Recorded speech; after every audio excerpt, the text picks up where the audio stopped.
do we really have to take this customer service thing seriously? And just listening to the end of Jennifer's presentation there, which was, again, in true airporter style, fantastic. You go back to Cormac, your son. We're right. We're here now. It is about delivery. Just imagine the picture, and I think it's about 65 days' time. Judith's away on there, and a group of tourists come into the new beautiful Titanic Belfast building. And the doors open, and they go, wow, because obvious from what we saw this morning, they're going to go, wow. And they walk in, and they approach the reception, and there's 2 team members there, crew members there. One's leaning over, reading a magazine, flicking through it, chewing gum. And another one's there, flicking through their iPhone or this, that and the other, trying to text a mate about something last night. And they look up and go, yes. Well, we're just here maybe to see. We've heard so much about this. We'd love to come and see the new iconic interactive Titanic museum. Well, you better hurry up because we're closing an hour. And as they walk up, don't walk over there because I've just mapped that floor there. And so you walk around this way here. Now, thank goodness, from what we heard this morning from Judith, that's not going to happen because we've gone through auditions and we've gone through intensive training and they've harnessed WorldHost. And they're going to make that an experience to remember. And thank goodness also, I'm very proud to stand up here and say that right across Northern Ireland, the levels of customer service are actually really good, and we have something to be very, very proud of and something to build on. But going back to what Raymond was saying earlier on, and what David was saying, and recognising, is that Northern Ireland, as of now, we have moved into the Premier League. So good as we are, we now need to get better, and we need to consistently improve. And that is what today, tomorrow, and the future is about. David did talk this morning about the momentum. I'm not going to go through all the detail, but the big target, just think about it economically speaking. 2020 NITB's sort of strategy objectives, £1 billion per year, 4.5 million visitors, paying visitors. And some of the stuff we've heard this morning, that is a reality. We've got all of the investment projects. We've all of the events, the Tier 1 events, the big events, the smaller events that are going to come together to create this industry and commercial opportunity for us over the next number of years. The 7 Tier 1 events became 8 with the Irish Open, which personally really excites me. This week, a guy by the name of Fodder, who's a well-known travel journalist in New York, actually wrote this week saying that his belief, and he's highly reputed, is that there'll be more people leaving New York to come to the UK because of Titanic than there will be because of the Olympics. Now that's a big call on his behalf, but that's the sort of level where we are in the playing field at the moment, when you have top travel journalists saying it's just about to happen here. So really, what am I saying about this momentum? Is that if we believe it's all about the capital projects and about the events programme, and we sit back and say, we've built it, they'll come, we've missed the opportunity. Really what it's about is working in a big joint-up way, and I'm talking about what we've experienced here today. 2 ministers, 2 departments, tourist boards, working with People First, working with the training providers, working with all of the event organisers and businesses in the economy. It's about working together and then piling on top of that huge amounts of civic and community pride that we really need to harness to put Northern Ireland right up there. Walt Disney, when in the very early stages of Disneyland, brought all the senior management team together, and he said, really what we're doing here is we've got to be the best at what we do individually in the different parts of the location and the venue here. We've got to do the best at what we do so that they love it. And they love it so much that they want to come back and they want to bring their friends back. And simply speaking, that's all we have to do. That's all we have to do. Why do customers go away from our businesses. And, we've all seen these facts and figures before. The reality is 1% of them die, and there's very little we can do about that. Very good for the funeral undertaking business, but, they're not going to come back to our businesses. 3% of them move away. For those people in the online businesses, not such a big problem, but the reality is, in our sort of locale-based tourism businesses, the chances of them coming back is lots of them are ill and bits and pieces like that, and some of them go to jail, so they're maybe away for a short period of time. You might get them back sometime in the future. We're starting to get into the areas now where we can have an impact. 14% of people don't come back to our businesses because they're not satisfied with their product. That's our fault. The reality is we're not at the cutting edge. We're not finding out what competitors are doing. We're not seeing what's new. We don't have a new product development team in place. That's our fault. The next one's really our fault as well. They leave because of competitive reasons. We're not looking at what they're doing down the road. We're sort of very complacent. We're very good in 2008, so we were brilliant. We won an award. 2012 now, and guess what? Competitors down the road are doing exactly the same thing, only they're doing it better. And people have left your business to go to them. But here's a crack for all you mathematicians in the room. If you add it all up, what have you left with? 68% of people don't come back to your business because of poor service. Fact. Dreadful fact, but a fact. Lovely picture up there. It's not a street cafe, by the way. But, for a customer to have the time to get the sauces and write that and photograph it and post it, I think it's brilliant. And Raymond was talking earlier on about the fact that we're now in a real-time feedback. So you have a bad bit of experience, what do? You take a photograph, you post it on Facebook, and you write a comment. And if it's anything like the Friends Lisburn video, it'll be viral and it'll be all over the place in no time. So, exciting territory if you turn that into a positive, dangerous territory if you start to provide poor customer service. So, how have we, over the years, in the Streat Cafe, I'm wearing two hats today as the MD of the Streat and the founder of the Streat, and as the chair of the People First Employers Forum. Firstly, the Streat. We've tried over the years, from the inception of the business back in late 1999. We were acquired recently, and I'm still with the business. Sort of 5 main areas, and I'm going to sort of develop slightly on 2 of them. But running down through the 5 there, getting into your customer's shoes, thinking of your business from your customer's perspective. That's been a driving force of our business from day one. I'm going to talk a wee bit more about that in a minute. Remember that great service today, or yesterday, becomes basic service today. Now, what I mean by that is that it's that sort of whole complacency thing. We're really good at it last year. But our menu was good, customer feedback was good, service levels were high, complaint levels were low. That was excellent, and we did coffee top-ups and this, that, and the other. But then, 6 months down the road, cafes down the road start to do that, and a new competitor comes into town and they do that. So what are we doing to be great tomorrow? If you imagine an escalator going down, the top of the escalator is where you always want to be. That's excellent. In the middle, it's good. At the bottom, it's basic. But in business, it's always going down, and you're working against it. So you've got to stay at the top. So you've got to introduce things, small things, to keep yourself at that excellent level. I was with Howard last night, and does anyone know about the ducks in Hastings hotels? Everyone knows about the ducks in Hastings hotels. It was introduced many years ago, was that, Howard? The first yellow duck come in? 15 years ago, and it was big news then that when you went in and you got into a lovely bath in a Hastings hotel, you got a little yellow duck to take with you. And now, if you Google yellow ducks, they're all over the world. But Howard and the Hastings team were that was fine. But other people have started to do quirky, or should I say, quacky things to sort of make a customer smile in the bathroom. But they changed it. So then you have things like the rugby duck for Ulster Rugby, and you had the ruby duck for last year for the 40th birthday of the Europa Hotel. And last night, we saw the Titanic duck. Howard gave us the Titanic duck dressed in captain's outfit with Titanic on the side of it. Now that's going to make people smile again this year in the Europa and the Culloden, Stormont hotels. That's keeping at the top of the escalator. And it's sometimes only a small thing that makes a customer smile, tells their friends, and brings them back again. And it's very important. Getting the whole team on board, absolutely, 100% essential. No point if you're the owner of a business, whether you only have 2 on your team or 200 on your team, that all the ideas and all the plans and whatnot are with you.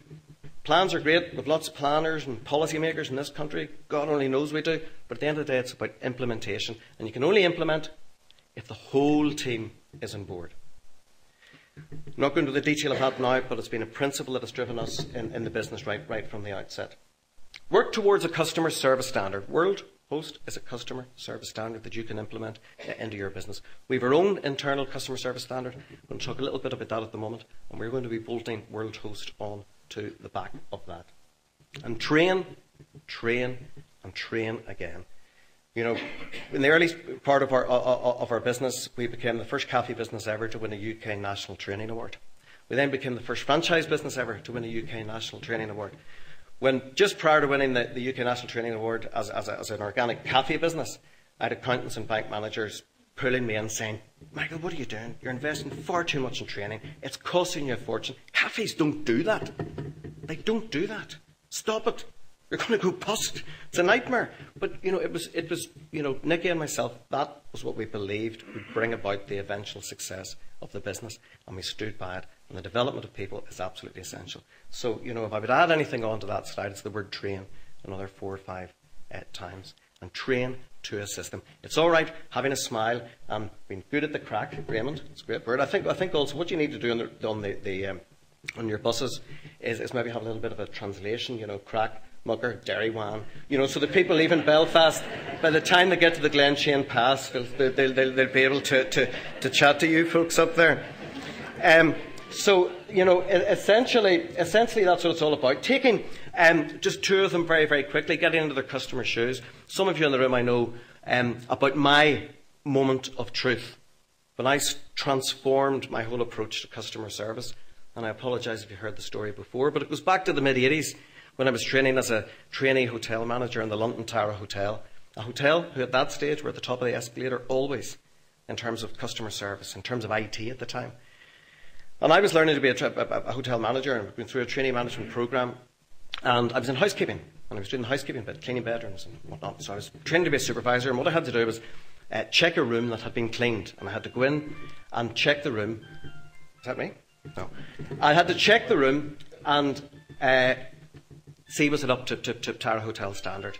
And then I was being checked by the head housekeeper, who was a very sort of large-framed German woman.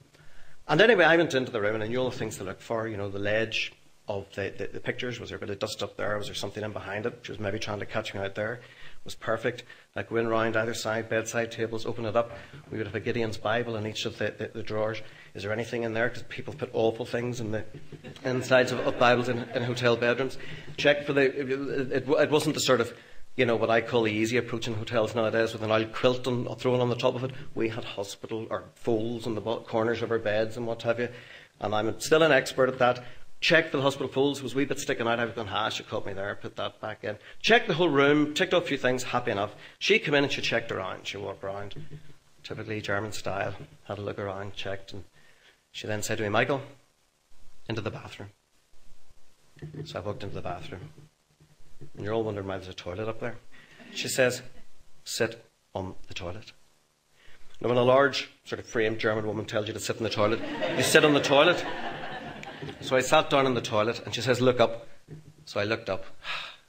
Now, you all know the sort of traditional design of a square bedroom toilet. You have bath, sink, toilet, door. You know, door just opens past your nose as you're sitting on the toilet. Economy of space in hotel bedrooms in London in the mid-80s. And I just looked up beyond there, and there was a little bit of yellow paper, sort of like a wee sort of stick it up there. Just pick it down. The height of me, so I had to sort of jump past this large German head housekeeper, grab the bit of paper down, and I said, "You missed me." I failed. She says, "Bend over the bath." Now, when a large German frame woman says, "Bend over the bath," trust me, you bend over the bath. So I bent over the bath. Further. Underneath the tap, there was another little bit of yellow paper. Just peeled it off and said, "You missed me as well." She then said, "Lie on the bed." No, she didn't. But she said to me, she said, "Look, what you have done is very good. I'm very happy. You're passing on to the next level. But you have checked this room from a housekeeper's perspective. You have gone in and you've looked at it from a housekeeper's perspective and you've ticked all the boxes." But she says, "I have just asked you to look at it from a customer's perspective. Because customers come in here, they throw off their jacket, they go in and sit in the loo because they've been on the tube for the last 25 minutes, and they look up. Then they take off the rest of their clothes, flush the toilet chain, get into the bath, sink down, and they look underneath the taps. And that's where they create an impression of the levels of service in this hotel. Not by looking into the toilet, into the bath, or scanning the bathroom. That's where they make their impressions. And she said to me, no matter what you do, Michael, in the future, just think everything through as a customer would go through that journey. That day was a moment of truth for me. I transformed how I thought about customer service from that point on and everything I did. Which leads me on to the second section. We introduced it then later on, several years later on, in the business, into our own internal standard. It's called Absolutely Streat. Customers don't know about it. We know about it. It's like an internal brand. We divided the business journey up into 4 sections: entering, transacting, delivering, and exiting. Because they're the 4 sections of a customer journey through the business. We analysed absolutely everything that a customer might do in there in terms of what they might see, what they might have to read, what they might smell, what they might hear, how they might feel, what they need to know, what might get in their way, what might not get in their way, what we need to put in their way so that we can increase sales. And we linked all of that into training manuals, operational manuals, and we continue to improve it and continue to add to it because it is all about continuous improvement. We're taking that standard, we have that framework in place, and we're going to be bolting on to that the WorldHost standard to bring, hopefully, the customer standards in the Streat network throughout Northern Ireland to the Premier League level that we need to be in the coming months. One of my other hats is People First, as Chair of People First, and it's a privilege to wear this hat. And it's a privilege today to see a full room of people here who have come to launch WorldHost, because today is really as a result of tremendous collaboration between Dell, People First, and the Northern Ireland Tourist Board. And the more of that we have in the future, the better. We are, as a group, we're here basically to transform the skills of those people who work in our industry and who are going to be new entrants into the industry over the next number of years. We have a very, very, very active Employers Forum here. Please work and communicate with us and through us. We have got the most fantastic manager in Roisin McKee, ably helped by Catherine. Roisin has been solely responsible for a massive amount of delivery and work, and so much so that the whole of the People First team are coming here tonight for a belated Christmas party. Roisin doesn't have to go over there, they're all coming to Roisin. So there's a little bit of tourism. They're all going to leave as great ambassadors now for the tourism product and probably the Guinness and wine and whatnot later on. So that's what it's about. Back in 2008, we developed a we put out a survey, got a feeling, got information about what our industry wanted and where we were. That was the Spinnaker report. It was the most intensive and extensive calculation of where we were as a sector. And the biggest gap identified at that point in time was customer skills gap. That was the big. So that's the facts. It was still a big gap. So where does it leave us? Where does it leave us? It basically leaves us with a massive, massive challenge.